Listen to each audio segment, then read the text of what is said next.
बहनों और भाइयों, महाकुंभ ने उत्तर प्रदेश के अंदर आध्यात्मिक टूरिज्म के कई सर्किट दे दिए।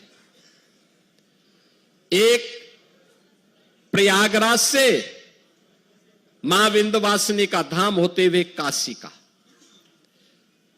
जैसे प्रयागराज में 13 जनवरी से 26 जनवरी तक पूरा समागम था, करोड़ों की संख्या में। कोई दिन ऐसा नहीं था जिस दिन मिनिमम 1.5 करोड़ श्रद्धालु न रहे हों, और यह संख्या 10 करोड़ तक पहुंची थी।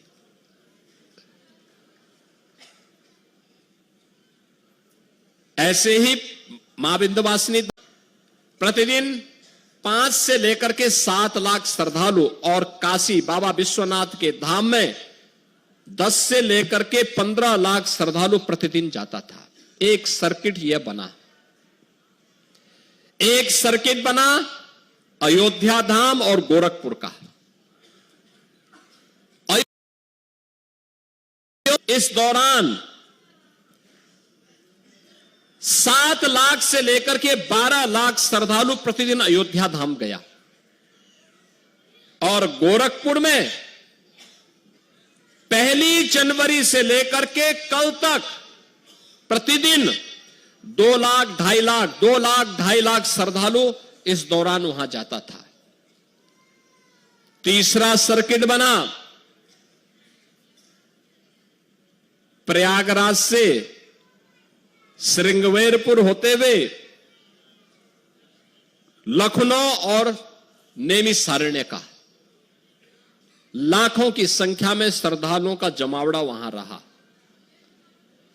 चौथा सर्किट बना प्रयागराज से लालापुर, राजापुर और चित्रकूट का। और 5वां सर्किट बना प्रयागराज से बुंदेलखंड एक्सप्रेसवे पकड़ करके श्रद्धालु जन मथुरा, वृंदावन और सुख तीर्थ की यात्रा के लिए भी गए हैं, बड़ी संख्या में, लाखों की संख्या में। और मैंने जो कहा ना, आज करके दिखाया है कि अगले कुंभ में भी वह आपके साथ यहां पे कुंभ में हिस्सेदारी बनने के लिए पूरी तत्परता के साथ काम करना चाहते हैं। बहनों और भाइयों, आज जब यहां पर इस कार्यक्रम का हिस्सा बन रहे हैं, मैं आप सबसे कुछ बातें कहना चाहूंगा, और वह यह कि आयोजन, घर का आयोजन हमारा संपन्न हुआ। यह बड़ा आयोजन संपन्न हुआ। अब इस स्वच्छता को नए सिरे से प्रस्तुत करना। 66 करोड़ श्रद्धालु जहां आए हों, अभी भी आ रहे हैं, आज भी काफी बड़ी संख्या में लोग हैं। सभी मान्य जनप्रतिनिधिगण, प्रशासनिक अधिकारीगण, मेला प्राधिकरण, पुलिस अधिकारीगण, सभी लोग इस अभियान के साथ जुटे। एक एक चीज को साफ करना। मां गंगा के प्रति हमारी कृतज्ञता ज्ञापित होनी चाहिए। अविरल निर्मल गंगा बनाने के लिए सिंचाई विभाग ने जो कार्य किए, उस कार्यक्रम को अब नए सिरे से आगे बढ़ाने की आवश्यकता है। हमारी भी कोई जिम्मेदारी है। जो मां गंगा हम पे आशीर्वाद बरसा रही है, जो भगवान बेनी माधव की कृपा से इतना बड़ा आयोजन हुआ, भगवान अक्षय वट और हनुमान जी महाराज की कृपा से इतना बड़ा आयोजन संपन्न हुआ है, हमारी भी कोई जिम्मेदारी बनती है और अच्छे ढंग से। अब तक हमने श्रद्धालुओं के द्वारा कहीं पे कोई गंदगी पैदा की गई थी तो उस गंदगी को हमने स्वच्छ किया है, लेकिन अब शेष सामान के समेटने की कार्रवाई चल रही है। कोई कपड़ा, इतना विशाल समागम दुनिया के अंदर कभी नहीं हुआ, कहीं नहीं हुआ। 66 करोड़ 30 लाख श्रद्धालु किसी आयोजन का हिस्सा बने। कोई अपहरण की घटना नहीं, कोई लूट की घटना नहीं, कोई छेड़छाड़ की घटना नहीं, कोई दुष्कर्म की घटना नहीं, कोई भी ऐसी घटना नहीं जिस घटना के बारे में कोई ये कह सके विरोधी को भी ढूंढे ढूंढे दूरबीन लगा करके भी और माइक्रोस्कोप लगा करके भी वे इस प्रकार की घटनाओं को उजागर नहीं कर पा रहे थे। दुष्प्रचार का कोई मौका विरोधियों ने चूका नहीं। जिनको ये आस्था का ये महासमागम अच्छा नहीं लग रहा था, उन्होंने कोई मौका नहीं छोड़ा। मौनी अमावस्या के दिन 8 करोड़ श्रद्धालु यहां पर था। हमारी प्राथमिकता थी कि इन श्रद्धालु जनों को सुरक्षित स्नान करा करके उनके गंतव्य की ओर प्रस्थान करवाया जाए।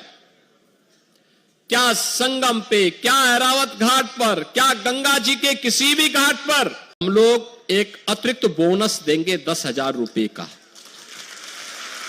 इस मेले के दौरान इन्होंने जो कार्य किया है। दूसरा, हम लोग अभी एक व्यवस्था करने जा रहे हैं। अब तक जो स्वच्छता कर्मी कार्य करते थे, महीने भर कार्य करते थे, 8,000, 9,000, 10,000, 11,000 रुपए तक मात्र पाते थे।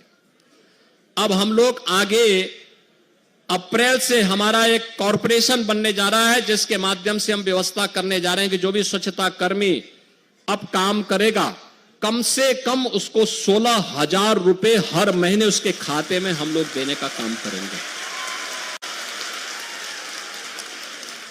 और मिनिमम वेजेस केवल सफाई कर्मियों को ही नहीं, उन स्वास्थ्य कर्मियों को भी जिन्हें पूरा वेज नहीं मिल पाता था, उन सबको भी हम इसके साथ जोड़ने जा रहे हैं। प्रदेश के अंदर जितने भी ऐसे कर्मचारी होंगे, ये पहले भी संभावना थी, पहले के लोगों ने भारत की आस्था को सम्मान नहीं दिया, पहले की सरकारों ने भारत की आस्था को महत्व नहीं दिया। क्या प्रयागराज, क्या काशी, क्या अयोध्या, क्या मथुरा वृंदावन, क्या चित्रकूट, क्या गोरखपुर, क्या नैमिषारण्य, क्या सुखतीर्थ, क्या मां विंध्यवासिनी का धाम, हर ओर आज जो एक नई आस्था के साथ साथ अर्थव्यवस्था का आधार बना है, यह अद्भुत है। दुनिया अचंभित है, लालायित है।